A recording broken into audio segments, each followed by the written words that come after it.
Assalamualaikum warahmatullahi wabarakatuh. Perkenalkan, nama saya Navia Windia Putri. Di sini saya akan menjelaskan terkait sejarah sistem informasi beserta contoh pengaplikasiannya. Yang pertama, saya akan membahas bagaimana sejarah sistem informasi.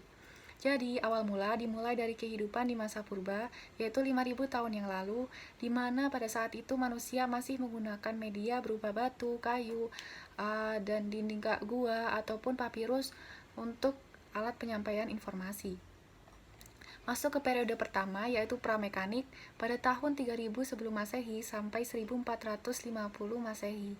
Pada masa ini sudah mulai ada perkembangan yaitu dengan adanya simbol yang digunakan sebagai alat penyampaian informasi. Dan simbol ini digunakan oleh beberapa bangsa seperti bangsa Fenisia dan Yunani kuno. Di sini saya akan menjelaskan beberapa gambar. Di sini ada tanda pada lempengan basah dan tulisan pada papirus. Kemudian masuk ke periode kedua yaitu masa mekanik itu pada tahun 1450 Masehi sampai tahun 1840 Masehi. Masa ini termasuk masa abad pertengahan dan di sini orang sudah menggunakan peralatan untuk menyimpan, mengolah, serta merekam informasi. Di sini juga sudah ditemukan beberapa penemuan yaitu mesin cetak Gutenberg dari Jerman. Di sini adalah alat yang mampu memudahkan dalam penyampaian informasi karena dapat memproduksi tulisan yang sama dalam jumlah yang besar. Kemudian yang kedua ada mesin hitung atau Pascaline atau yang sering kita sebut sebagai komputer. Komputer ini dianggap sebagai titik awal mesin menggantikan otak manusia dalam menghitung data. Kemudian ada periode ketiga yaitu elektromekanik pada tahun 1849 sampai 1940 Masehi. Masa ini sudah mulai terciptanya penggunaan listrik, sehingga penemuan-penemuannya seperti telepon dan kode Morse yang kemudian digunakan dalam komunikasi jarak jauh secara langsung. Kemudian diperkenalkan juga komputer pertama kalinya yang digunakan untuk menyimpan program dan data pada awal tahun 1948. Komputer ini dinamakan sebagai Dub Manchester Mark I.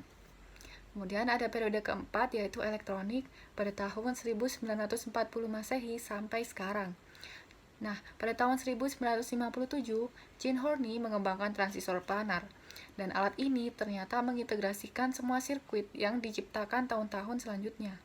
Kemudian pada tahun 1960, Departemen Pertahanan Amerika Serikat mendirikan ARPANET yang merupakan cikal bakal dari internet yang digunakan sekarang. Pada saat itu juga ARPANET hanya digunakan untuk pemerintah, penelitian, dan universitas. Namun peneliti dari MIT memperluas ARPANET ini ke jaringan komputer di seluruh dunia untuk digunakan sebagai interaksi sosial. Pada tahun 1968 pula, beberapa peneliti menciptakan microchip pertama kalinya, lalu dijual rancangannya untuk diproduksi secara massal. Setelah penjelasan terkait sejarah sistem informasi secara umum, saya akan mengerucut pada sejarah sistem informasi di bidang media penyimpanan. Awal mula pada tahun 1725 diciptakannya punch card yang merupakan selembar kertas kaku yang berisi perintah untuk mengendalikan mesin atau mengolah data. Kemudian dilanjut pada tahun 1946 terdapat sebuah perangkat yang dapat menyimpan data yaitu Selectron Tube. Tak lama kemudian, yaitu pada tahun 1950-an, media penyimpanan seperti magnetic tape dan compact cassette serta hard drive sudah mulai diciptakan. Memasuki era yang lebih modern yaitu pada tahun 1969, mulai adanya disket yang merupakan media yang dapat menyimpan data hingga 80 KB. Beberapa tahun setelahnya diciptakan floppy disk dan berlanjut di zip disk yang memiliki kapasitas yang jauh lebih besar dari sebelumnya.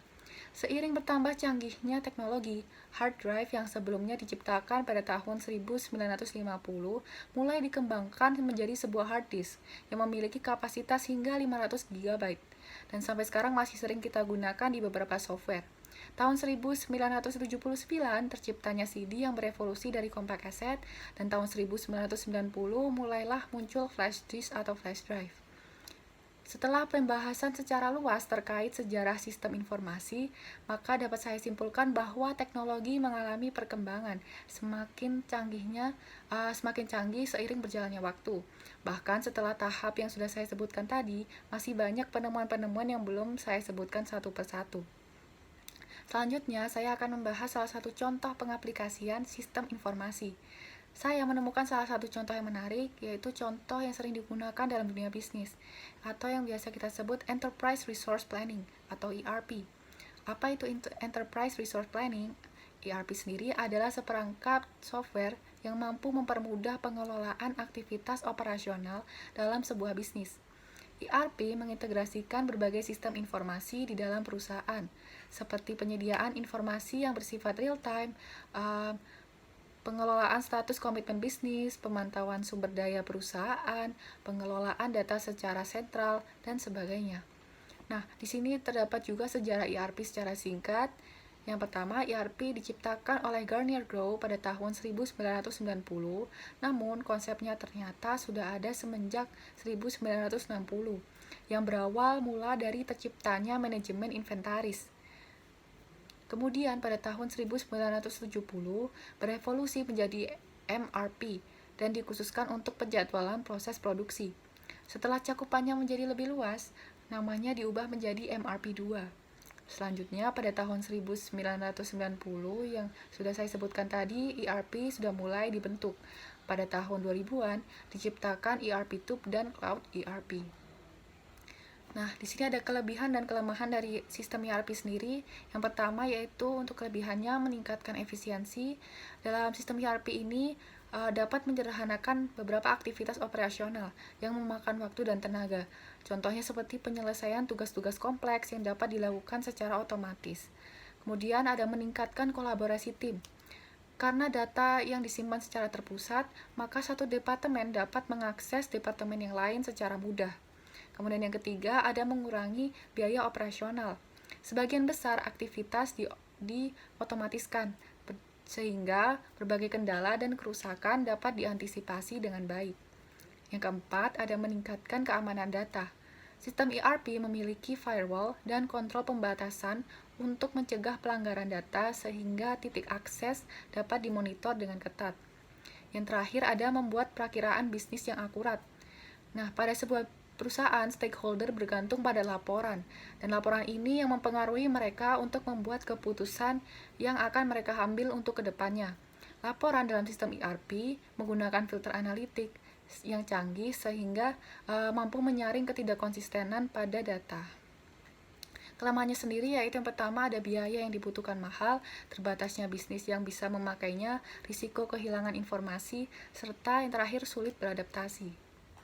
Lalu saya akan membahas terkait beberapa model yang digunakan atau beberapa aspek utama dalam sistem ERP. Yang pertama ada accounting, yaitu mengelola arus kas yang masuk dan keluar dalam sebuah perusahaan. Yang kedua Customer Relationship Management atau CRM, meningkatkan kinerja penjualan melalui layanan pelangganan yang baik. Kemudian ada Human Resource Management atau HRM, meningkatkan efisiensi Departemen Sumber Daya Manusia. Dan yang Sales, menangani alur kerja penjualan. Inventory, melacak dan mengelola stok barang yang ada di dalam perusahaan. Purchasing, mengelola proses yang terlibat dalam pengadaan barang. Manufacturing, meningkatkan efisiensi dalam proses manufaktur di suatu bisnis. Nah, saya akan menjelaskan sedikit terkait cara kerja sistem ERP itu. Nah, yang pertama, sistem akan melakukan proses konsolidasi, pengumpulan, dan pengorganisasian data bisnis melalui serangkaian perangkat lunak yang sudah terintegrasi sebelumnya. Nantinya, perangkat lunak dari ERP itu yang berisi aplikasi akan langsung mengotomatiskan dan mengintegrasikan fungsi bisnis, seperti produksi, kuota penjualan, akuntansi, dan fungsi lainnya.